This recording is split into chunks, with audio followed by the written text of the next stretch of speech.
Sa gitna ng lumalalang tensyon sa West Philippine Sea at mga patuloy na aktibidad ng mga dayuhang puwersa sa ating karagatan, isang mahalagang usapin ang muling nabuksan, ang patuloy na presensya ng mga military assets ng Estados Unidos sa Pilipinas, partikular na ang Nemesis missile system. Ayon sa mga ulat, posibleng hindi agad ito aalis sa bansa kahit matapos ang kasalukuyang balikatan exercises na taon-taon nating isinasagawa kasama ang Amerika.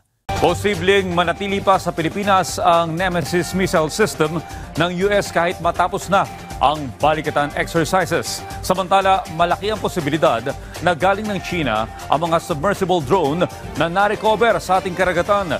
Yan ang ulat ni Patrick De Jesus. Dumating na sa Pilipinas ang Navy Marine Expeditionary Ship Interdiction System o Nemesis missile system ng US. Hindi sinabi ng AFP ang eksaktong lokasyon, pero magiging bahagi ito ng balikatan exercises ngayong taon na magsisimula na sa susunod na linggo. Inaasahan namang mananatili sa Pilipinas ang Nemesis missile system kahit matapos na ang balikatan, gaya ng mid-range capability o Typhoon missile system na nasa bansa simula noong nakaraang taon at ginamit sa iba't ibang pagsasanay. If there's another exercise going in the Philippines shortly after Balikatan and that equipment is appropriate and requested for it by the AFP, we would certainly look to participate in that exercise as well, but it is here for exercise purposes. Full-scale battle exercises ang Balikatan 2025 at lalahukan ng 14,000 tropang Pilipino at Amerikano kasamang observers sa iba pang mga bansa. Inaasahan na ng AFP na magkakaroon muli ng komento ang China. We are agnostic to whatever reactions other countries may have with the exercise. But as I've always said, in all the previous exercises, every country, big or small, has the absolute and inalienable right to defend itself. That means that we also have a right to train for that defense and with the partners, our treaty allies. Samantala, mula sa 5 submersible drones na narecover sa iba't ibang bahagi ng karagatan sa Pilipinas, inilabas na ng Philippine Navy ang resulta ng 3 sa mga ito. Kabilang dito ang nakita sa Pasukin, Ilocos Norte noong July 2022, habang noong nakaraang taon naman sa Calayan Island at Initaw, Misamis Oriental. Base sa forensic analysis, ay may Chinese markings ang mga drone, kung saan isa ay may ginamit na China Telecom SIM card. Malaki raw ang posibilidad na galing at idineploy ito ng gobyerno ng China. There is a 55 to 80% likelihood that this was deployed by the Chinese Communist Party. Why 55 to 80%? Is because of the components inside.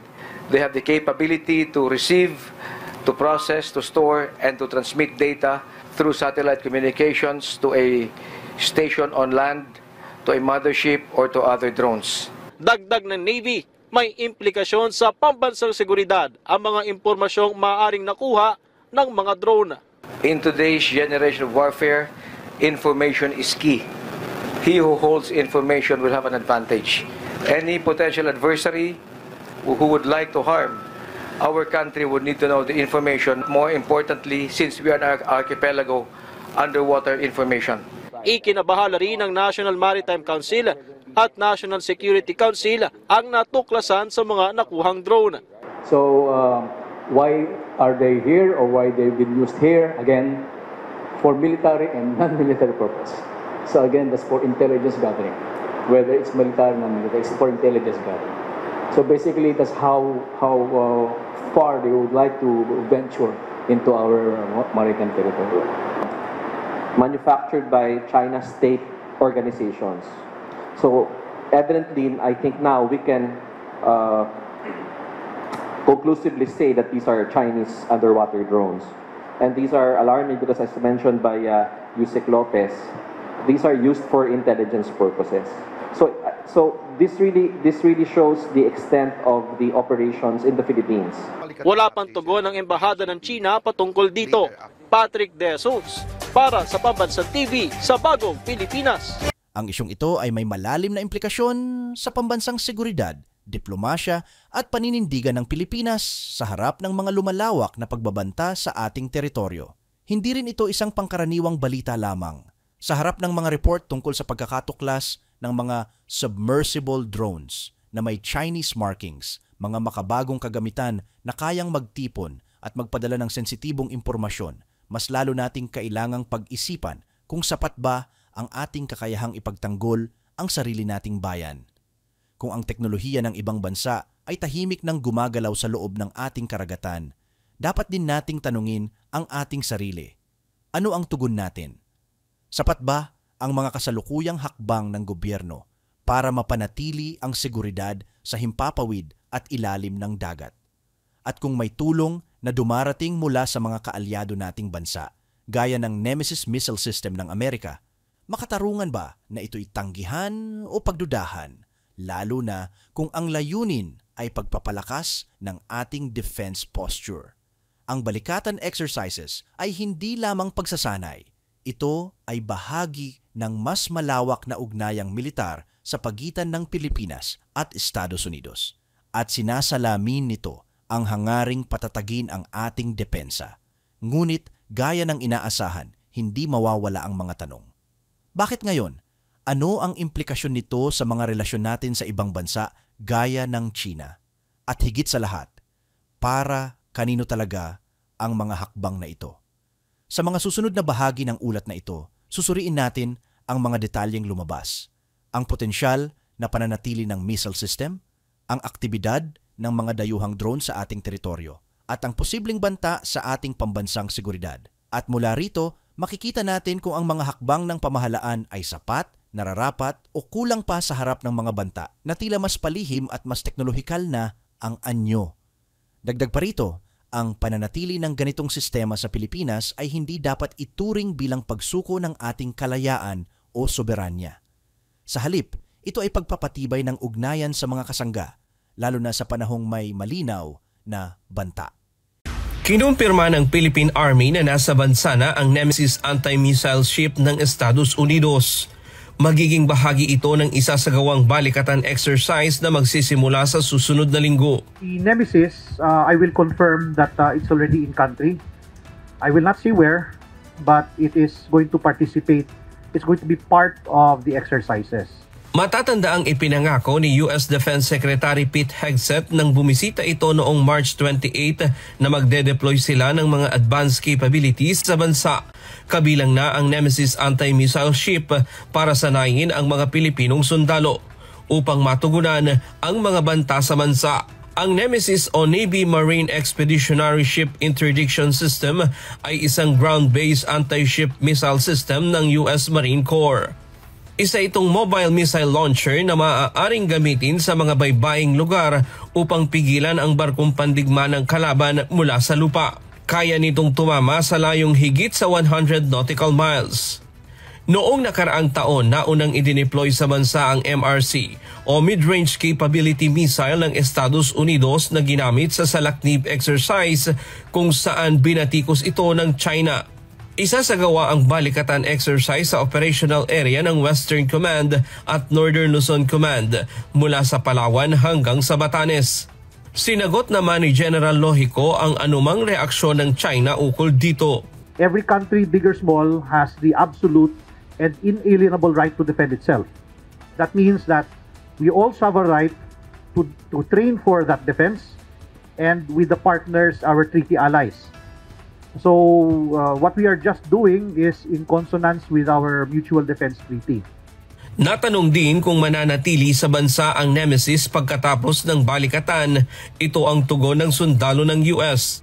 If there's another exercise going in the Philippines shortly after Balikatan and that equipment is appropriate and requested for it by the AFP, we would certainly look to participate in that exercise as well, but it is here for exercise purposes.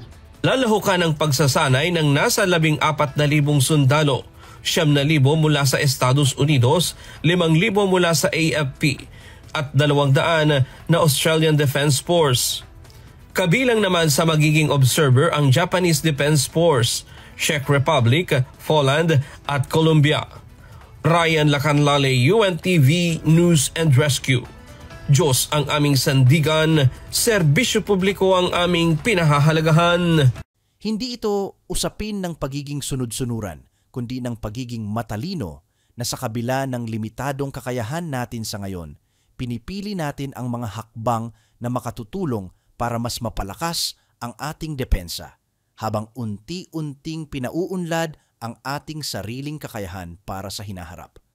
Sa gitna ng mabilis na pagbabago sa seguridad sa rehiyon, makikita natin kung gaano kahalaga ang pagiging handa ng Pilipinas. Kaya naman ang balitang balak ng pamahalaan na bumili ng F-16 fighter jets mula sa Estados Unidos ay isang makabuluhang hakbang, isang malinaw na senyales na seryoso tayong pinapalakas ang ating depensa. Samantala po, Malacanang muling iginiit na para sa AFP modernization ang balak na pagbili ng Pilipinas ng F-16 fighter jets mula sa Estados Unidos. Mga piloto ng Philippine Air Force nagkaroon naman ng pagkakataon na magkaroon ng personal na karanasan sa naturang fighter jets sa pamamagitan ng nagpapatuloy na Cope Thunder Exercises 2025. Si Patrick De Jesus sa sentro ng balita. 2 linggong magsasanay ang Philippine Air Force at US Pacific Air Forces sa ilalim ng Cope Thunder Exercises 2025 na nagsimula kahapon sa Clark Air Base, Pampanga at nakatuon sa Air Maneuver and Tactics. Dito ay lumipad ang F-16 fighter jet ng Estados Unidos na ipinadala para sa pagsasanay. Kabilang sa mga lalahok sa Cope Thunder Exercises ngayong taon, itong F-16 multi-role fighter aircraft ng Amerika. Noong nakaraang linggo lamang ay napaulat yung pag-aproba ng US State Department sa posibleng pagbenta nito sa Pilipinas bilang bahagi ng multi-role fighter jet o MRF acquisition program para sa Philippine Air Force. Ayon sa US Defense Security and Cooperation Agency, nagkakahalaga ng $5.5 billion ang 20 bagong F-16 jets at iba pang kinakailangang kagamitan. Wala pang opisyal na desisyon o kumpirmasyon kung ito ang bibilhin. Pero para sa mga piloto ng PAF, magandang pagkakataon ang mga pagsasanay gaya ng Cope Thunder para maging pamilyar sa mas modernong fighter jets. We are not comparing aircraft versus aircraft here. So we will validate our tactics, again, our tactics, techniques, and procedures on how we operate. This is in preparation for us in the future in acquiring multi-role fighter aircraft, much capable multi-role fighter. Muli ring lumipad ang FA-50 fighter jet ng PAF na 3 linggong isinailalim sa grounded status matapos mag-crash ang isa sa mga ito sa isang military operation sa Bukidnon noong nakaraang buwan at ikinasawi ng 2 piloto. Our FA-50 fleets have been inspected very well. It went through a very thorough inspection and we have proven them airworthy. 700 miyembro ng PAF ang kalahok kung saan bukod sa FA-50 ay kasama ring gagamitin ang kanilang Super Tucano at Black Hawk helicopters. Sa panig naman ng US Air Force ay mayroon 200 tauhan. Ilan sa kanila ay nag-homecoming dahil may dugong Pinoy. Isang malaking karangalan po talaga na nabigyan kaming pagkakataon, makabalik sa bayan na kinalakihan namin tapos mag-serve, sa capacity na to. As far as further strengthening the interoperability, tapos yun nga po, yung mapalakas o mapatibay po natin yung samahan ng US and ng Philippines na naitaguyod na po dati pa. Sa unang pagkakataon ay magkakaroon ng international observers ang Cope Thunder Exercises mula sa mga Air Force ng Malaysia, Thailand, Japan at Indonesia. Sa harap naman ng pagpapaigting sa ating kakayahang pangdepensa, tiniyak ng Malacanang ang suporta ni Pangulong Ferdinand R. Marcos Jr. sa AFP Modernization Program. At ngayon po ay gusto po nila makompleto itong AFP Horizon 3. At depende po yan, of course, sa budget po natin, kung ito din po naman ay maaayunan ng Kongreso. At gagawin po lahat ng paraan, pagkakataon, lahat ng kakayanin, kung may mga budget po tayong kakailanganin, yan po ay gagawin ng ating Pangulo. Muli ring iginiit ng pamahalaan na ang mga hakbang na ito ay hindi laban sa partikular na bansa, kundi bahagi lamang ng pagpapabuti ng ating depensa. Patrick De Jesus para sa Pambansang TV sa Bago, Pilipinas. Hindi ito simpleng pagbili lang ng eroplano. Ito ay simbolo ng pag-angat, ng pagiging moderno at ng pagbibigay halaga sa kalayaan at seguridad ng bawat Pilipino.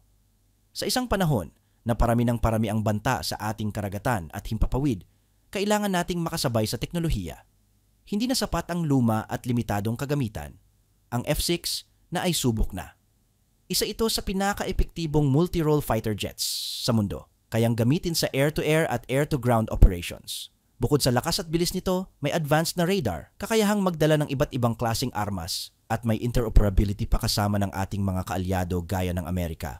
Ang pagkakaroon natin ng ganitong uri ng eroplano ay hindi lamang pagpapakita ng lakas, kundi ng dedikasyon sa pagprotekta sa ating teritoryo. Masasabi ring timely ito, lalo't nagpapatuloy ang Cope Thunder exercises kung saan ang mga piloto natin ay aktwal na nakakaranas ng paglipad at pagtutok gamit ang mga F-16. Hindi ito teorya lang, may kasamang aktwal na training. Dito natin makikita na unti-unti na tayong naghahanda, hindi lang sa teknolohiya kundi sa taktikal na antas ng digma.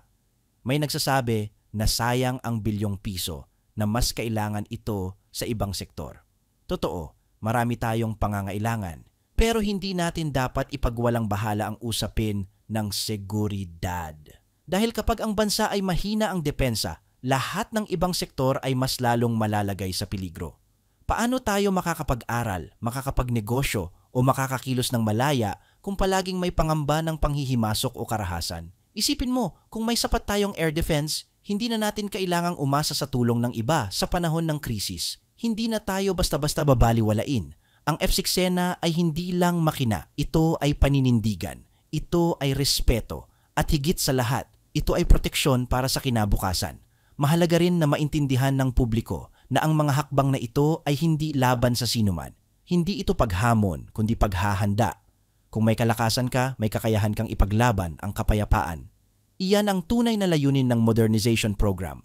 At sa ilalim ng liderato ni Pangulong Marcos Jr., malinaw ang direksyon, palakasin ang AFP, tapusin ang Horizon 3, at tiyakin na ang Pilipinas ay handang-handa hindi lang ngayon kundi sa mga susunod pang henerasyon. Ito'y hindi simpleng paggastos, kundi isang investment para sa pambansang seguridad. Kaya kung tatanungin, kung pabor ba ako sa pagbili ng F-17? Oo. Dahil panahon na para tayong mga Pilipino ay magkaroon ng kakayahang hindi lang ipagtanggol ang sarili, kundi ipakita na tayo ay isang bansang handa. Moderno, may prinsipyo, at may tapang na harapin ang anumang hamon. Kailangan nating manatiling mapanuri. Hindi sapat ang salita. Dapat may malinaw na plano, may sapat na konsultasyon, at higit sa lahat, may direksyong tunay na para sa kapakanan ng bawat Pilipino. Hindi lang ng militar. Hindi lang ng mga opisyal, kundi ng sambayanang nangangarap ng isang bansang ligtas, matatag, at may malasakit. Kaya sana, sa mga darating panghakbang ng modernisasyon, maisama rin ang modernisasyon ng pananaw na hindi lang lakas ang sukatan ng seguridad, kundi ang kalidad ng buhay ng mga mamamayan.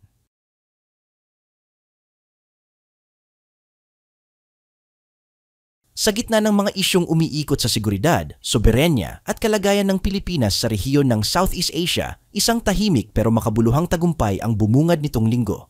Nakabalik na sa bansa ang BRP Gabriela Silang, isa sa pinakamodernong barko ng Philippine Coast Guard, matapos ang matagumpay na paglalayag sa 3 bansa, Thailand, Malaysia at Vietnam. Samantala, nakabalik na sa bansa ang BRP Gabriela Silang matapos ang matagumpay na pagbisita sa 3 bansa.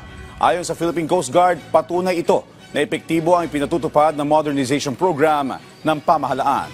Nagbabalik si JM Pineda sa sentro ng balita. Matagumpay na dumaong ang BRP Gabriela Silang sa Port of Manila pasado alas 6 ng umaga matapos ang pagbisita sa 3 bansa nitong mga nakaraang linggo. Thailand ang naunang destinasyong pinuntahan ng Philippine Coast Guard kung saan nagkaroon dito ng mga exercises at pagsasanay na magpapatibay sa relasyon ng 2 bansa. Nagsagawa din ng mga bilateral talks ang Thailand at Pilipinas para sa pagpapalakas din ng koneksyon, lalo pa at miyembro ang 2 bansa ng ASEAN Coast Guard Forum. Pinag-usapan din ng mga bansa ang mga susunod pang kolaborasyon na magbibigay ng people-to-people exchange. Kasunod naman na dinaungan ng BRP Gabriela Silang ay ang Malaysia. Dito ay nagkaroon ng mga courtesy calls ang PCG sa mga kawani ng bansa at kay Philippine Ambassador to Malaysia Maria Angela Ponce. Bukod dyan, may mga tabletop exercises din na isinagawa ang 2 bansa, kasabay din yan ang mga ship tour sa mga barko ng Malaysia. Sa Vietnam naman, ang huling naging destinasyon ng PCG. Dito ay nagsagawa rin ng mga bilateral talks at pagpupulong ang Vietnam at Pilipinas para magpalakas pa ng koneksyon sa bawat isa. Ayon kay PCG Commander Admiral Ronnie Hilgavan, malaking bagay para sa ahensya ang mga ganitong aktibidad. This is consistent with our strategy to engage our neighbors to pursue cooperation on Coast Guard to Coast Guard matters.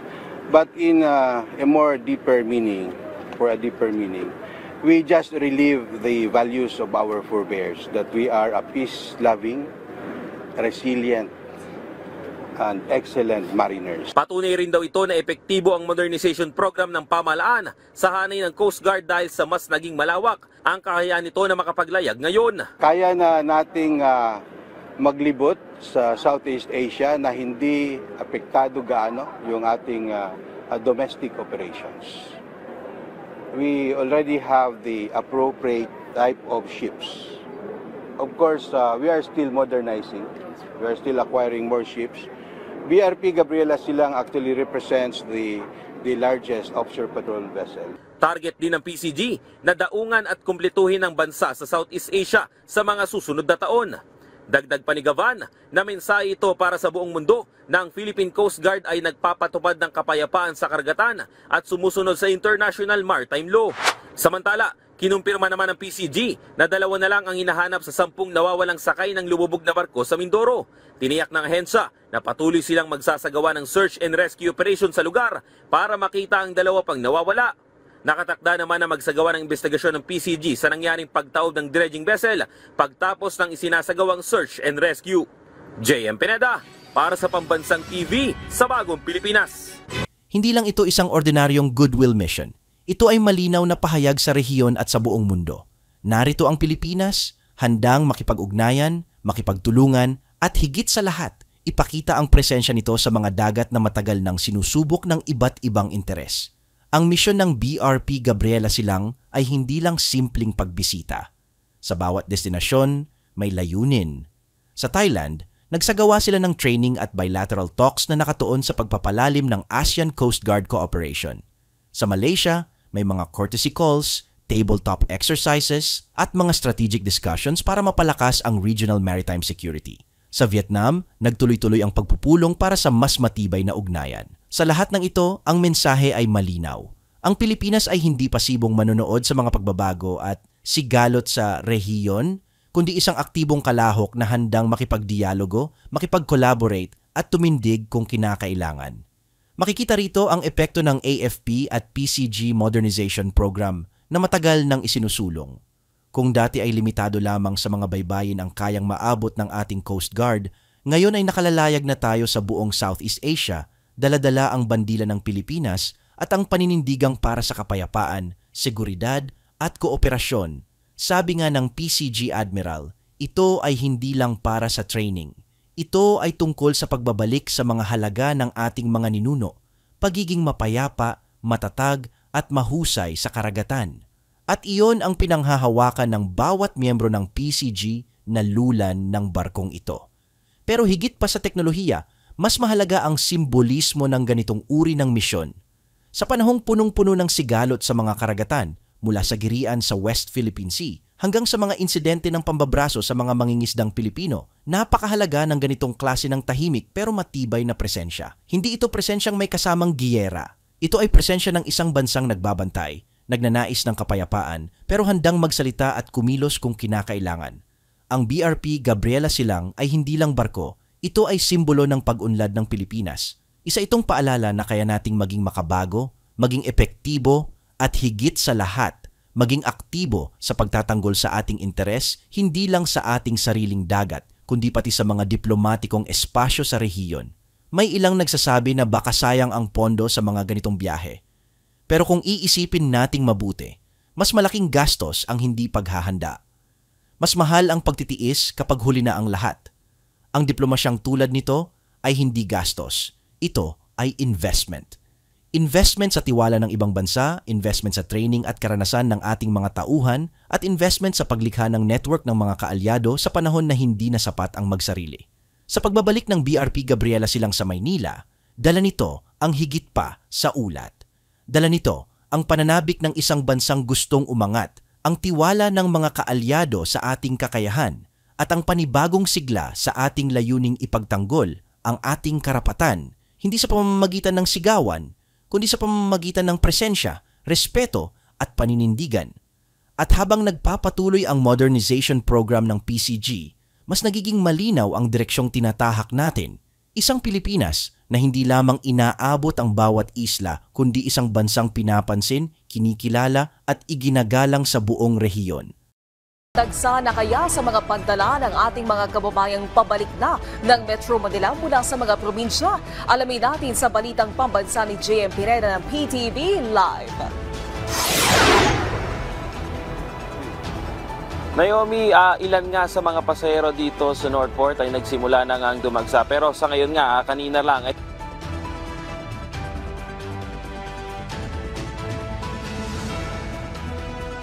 sa kapitbahay nating bansa nitong mga nakaraang linggo. Unang dinaungan ng BRP Gabriela Silang ang bansang Thailand kung saan nagkaroon nga ng mga shared exercises ang Coast Guard ng dalawang bansa.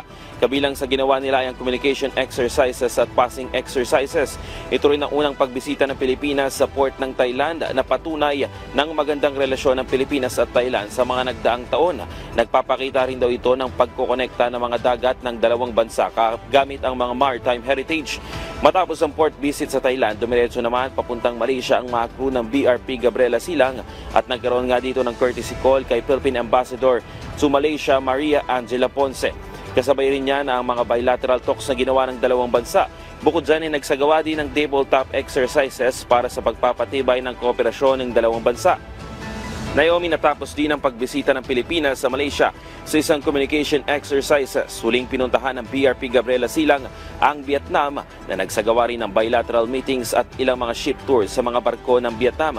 Kasama rin dyan ang mga people-to-people engagements na nagpapalakas sa komunikasyon ng dalawang bansa.